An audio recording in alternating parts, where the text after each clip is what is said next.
स्वागत है आप सभी का इंडिया लाइव 24 में। आपके साथ मैं हूं राखी खंडूरी, हाजिर हूं तमाम देश और दुनिया की छोटी बड़ी खबरों के साथ। तो चलिए बढ़ते हैं खबरों की तरफ। यूपी में एटा के रेवाड़ी मोहल्ले के रहने वाले विष्णु दिवाकर ने बैंड बाजे के साथ भगवान श्री गणेश जी की विसर्जन यात्रा निकाली। यात्रा निकालने से पहले उन्होंने घर में ही पूरे विधि विधान से गणेश जी की पूजा अर्चना की। उधर जनपद के प्रसिद्ध कचला गंगा घाट पर सैकड़ों की तादाद में दूर दराज से आए लोगों ने भी भगवान श्री गणेश जी का विसर्जन किया। अच्छी बात यह थी कि इस दौरान सभी ने लॉकडाउन के नियमों का पालन किया था। विसर्जन के बाद सभी श्रद्धालुओं ने सड़कों पर प्रसाद भी बांटा। इंडिया लाइव 24 के लिए एटा से संदीप शर्मा की रिपोर्ट। राम जन्मभूमि परिसर में विराजमान भगवान श्री राम लला के अस्थायी मंदिर अखंड ज्योति जलाए जाने के लिए महावीर पटना की अध्यक्ष व पूर्व आईपीएस किशोर कुणाल ने राम जन्मभूमि तीर्थ क्षेत्र ट्रस्ट के महामंत्री चंपत राय को 75 टीन देशी घी सौंपा है, जिससे रामलला के दरबार में अखंड ज्योति दिया जलाया जाएगा। हम लोगों ने महावीर मंदिर है, हनुमान जी का मंदिर है, यहाँ रामलला जी उनकी सेवा में हम लोगों ने महावीर मंदिर पटना की ओर से दिया है। 75 टीन है, 1125 किलो घी है, करीब 5,22,000 रुपये में हम लोगों ने कर्नाटक मिल्क फेडरेशन से नंदिनी घी जो उनका शुद्ध गाय घी होता है वही मंगवाया है, वही हम लोगों ने राम जी की सेवा में डाला। ठाकुर ने अपनी व्यवस्था हनुमान जी से करा ली है। महावीरी मंदिर पटना की ओर से श्रद्धेय किशोर कुणाल जी ने ये भेंट किया है। मस्तक नमन करके भगवान के चरणों में इसको रख देंगे। इंडिया लाइव 24 के लिए अयोध्या से ब्रिजेश सेन की रिपोर्ट। पटना जिले के बख्तियारपुर विधानसभा क्षेत्र में भाजपा और राजद कार्यकर्ताओं के बीच झड़प और मारपीट के बाद दोनों पार्टियों में आरोप प्रत्यारोप का दौर शुरू हो गया है। इस दौरान भाजपा के वर्तमान विधायक रणविजय सिंह उर्फ लल्लू मुखिया और राजद के पूर्व विधायक अनिरुद्ध यादव ने एक दूसरे के खिलाफ गंभीर आरोप लगाए हैं। यह गुंडागर्दी 15 साल पहले वाला लाना चाहते हैं। ये गुंडागर्दी बख्तियारपुर की जनता इसको जवाब देगा। हमारे जो 5 लोग को मारा है, बहुत बेरहमी से मारा है, उसका जवाब जनता बख्तियारपुर का बैलेट पेपर और बटन से देगा। हमको विश्वास है और कानून भी उस पर कार्रवाई करेगी। आवेदन दोनों गलत है। आवेदन दोनों पार्टी को चोट लगा, दोनों किया, तो कंप्रोमाइज लोकल स्तर पर होना चाहिए। उसमें केस का कोई जरूरत नहीं है। उसका भी कार्यकर्ता था, मेरा भी कार्यकर्ता था। इंडिया लाइव 24 के लिए पटना से अरविंद ठाकुर की रिपोर्ट। कानपुर की पुलिस लाइन में अंग्रेजों के जमाने के बने भवन किसी बड़े हादसे को दावत देते नजर आ रहे हैं। बावजूद इसके रकाबगंज के पुलिस वाले अपने परिवार समेत जान जोखिम में डालकर इनमें रहने पर मजबूर हैं। हालांकि बरसात को देखते हुए एडीजी ने एसएसपी और एसपी को पत्र लिखकर इन जर्जर भवनों का निरीक्षण और मरम्मत कराने के निर्देश दिए थे। इसके अलावा इन जर्जर भवनों में रह रहे पुलिस वालों को किसी दूसरी जगह शिफ्ट करने की बात भी कही थी। लेकिन कुछ दिन पहले पुलिस लाइन में बैरक की दीवार ढह जाने से यह साबित हो गया है कि बड़े अधिकारियों की बातों को भी किस तरह नजरअंदाज किया जा रहा है। ऐसे में इन घरों में रह रहे पुलिस और उनके परिवार वालों पर हर वक्त खतरा मंडरा रहा है। इंडिया लाइव 24 के लिए आगरा से अनिल कुमार की रिपोर्ट। और यहाँ पर हम रुकेंगे एक बहुत ही छोटे से ब्रेक के लिए, लेकिन आप कहीं जाइएगा नहीं, हम जल्द हाजिर होंगे।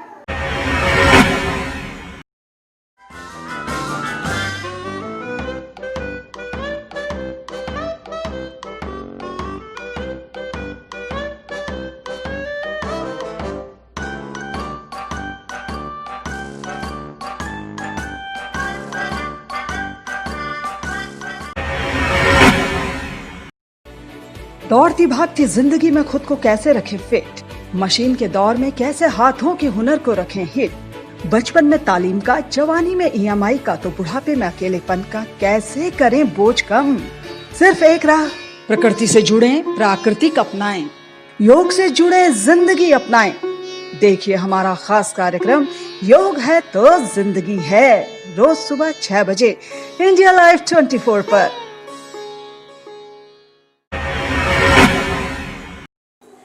ब्रेक के बाद आपका स्वागत है। तो चलिए बढ़ते हैं अगली खबर की ओर। तहसील मुख्यालय सल्ट में क्षेत्रीय ग्रामीण 15 सूत्री मांगों को लेकर अनिश्चितकालीन धरने पर बैठ गए हैं। ग्रामीणों ने चेतावनी देते हुए कहा है कि समस्याओं का समाधान होने पर ही धरना समाप्त किया जाएगा। धरना प्रदर्शन में संघर्ष समिति के अध्यक्ष नारायण सिंह रावत, गोविंद बल्लभ उपाध्याय, अमित रावत, शीश पाल, संजय रावत, गांगुली देवी, सरुली देवी, तुलसी देवी आदि ग्रामीण जन उपस्थित थे। इंडिया लाइव 24 के लिए सल्ट से राजेश तिवारी की रिपोर्ट। आसाम के करीमगंज जिले के पथराकंडी से मुंडमाल तक करीब 6 किलोमीटर तक की सड़क जर्जर हालत में है, जिसे लेकर पथराकंडी स्टूडेंट यूथ फेडरेशन के अध्यक्ष मासूम अहमद ने चेतावनी दी है कि अगर इस सड़क की मरम्मत जल्द नहीं कराई गई तो वो बड़ा आंदोलन छेड़ देंगे। दरअसल खस्ता हाल सड़क होने के चलते यहाँ आए दिन हादसे होते रहते हैं। एक्सीडेंट के चलते यहाँ कई लोग मारे भी जा चुके हैं। स्थानीय लोग संबंधित प्रशासन से शिकायत करके परेशान हो गए हैं, लेकिन इनकी परेशानी से जैसे किसी को कोई सरोकार ही नहीं। यही वजह है कि अब ये लोग आंदोलन करने की धमकी दे रहे हैं। আমার যার জন্য আমি পাথাকান্দি ছাত্র ও যুব ফেডারেশন এর কর্মকর্তাদের নিয়ে আজকে একটি সভায় মিলিত হই। সেখানে আমরা সিদ্ধান্ত নিয়েছি যে চলতি লকডাউনের মধ্যে রাস্তাটির কাজে যদি বিভাগীয় কর্তৃপক্ষ হাত না দেয় রাস্তাটি মেরামতিতে, তাহলে আমরা চলতি লকডাউন শেষে আমরা এই রাস্তাটি অনির্দিষ্টকালীন সময়ের জন্য অবরোধ করব। इंडिया लाइव 24 के लिए कछार शिलचर से स्नेहांशु तालुकदार की रिपोर्ट। यूपी की कासगंज पुलिस ने कुख्यात पट्टा गैंग के बदमाश को गिरफ्तार कर लिया है। ये बदमाश 2017 से जिले के लिए नासूर बना हुआ था। इसी के चलते पुलिस ने इस पर 50,000 का इनाम रखा हुआ था। पकड़े गए इस बदमाश से पुलिस ने तमंचा समेत कई दूसरे असलहे बरामद किए हैं। जनपद की एसओजी टीम और गंजड़वारा की टीम लगी हुई थी। उन्होंने इसको कादरगंज रोड से पुलिस मुठभेड़ में गिरफ्तार किया है। इसके पास से 315 बोर का एक अवैध तमंचा और कुछ कारतूस बरामद हुए हैं। इसके सभी साथी जो पट्टा गैंग के सदस्य रहे हैं और जिन्होंने 3 साल तक तरह तरह की घटनाएं यहाँ पे की गई थी, उन सभी साथियों को जेल भेजा गया है पूर्व में ही, और वो सभी जेल में है। ये आखिरी मेंबर जो इस गैंग का था उसको भी आज जेल भेजा जा रहा है।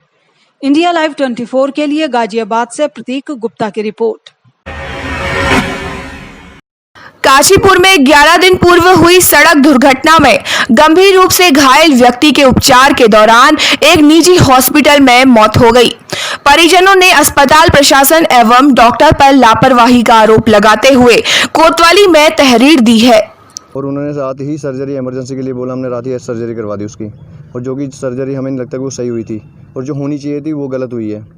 और इसलिए हमारा जो पेशेंट था वो कुछ दिन बाद ही डेथ हो गया था, और कल 21 से लेकर 31 तक उन्होंने उसे ज़िंदा बताते रहे और ट्रीटमेंट चलाते रहे वो अपना, और बिल कंटिन्यू लेते रहे हमसे। और जैसे कि मैं 4 लाख रुपए तक मैं काउंटर पे जमा कर चुका हूँ। और डेड कल जब हमने कहा रेफ़र करवाना है तो दूसरी जगह रेफ़र करवाने के लास्ट में उन्होंने डिसीजन दिया कि ये बंदा आपका पेशेंट डेड हो चुका है। बीमार लड़का एक्सीडेंट था और ये इसे बोलते रहे कि ये बिल्कुल ठीक है।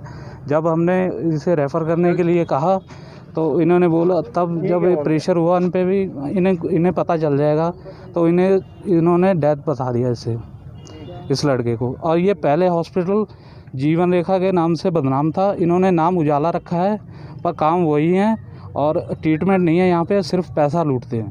तो IIM काशीपुर के पास 2 बाइकों का एक्सीडेंट हुआ था, जिसमें एक जसवंत सिंह नाम के व्यक्ति को उजाला हॉस्पिटल में भर्ती किया गया था, जहाँ पर उसकी मृत्यु हो गई।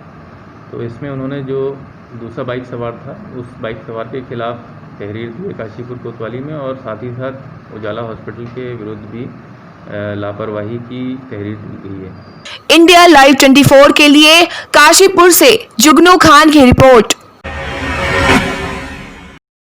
और इसी के साथ इस बुलेटिन में बस इतना ही। दीजिए इजाजत। नमस्कार।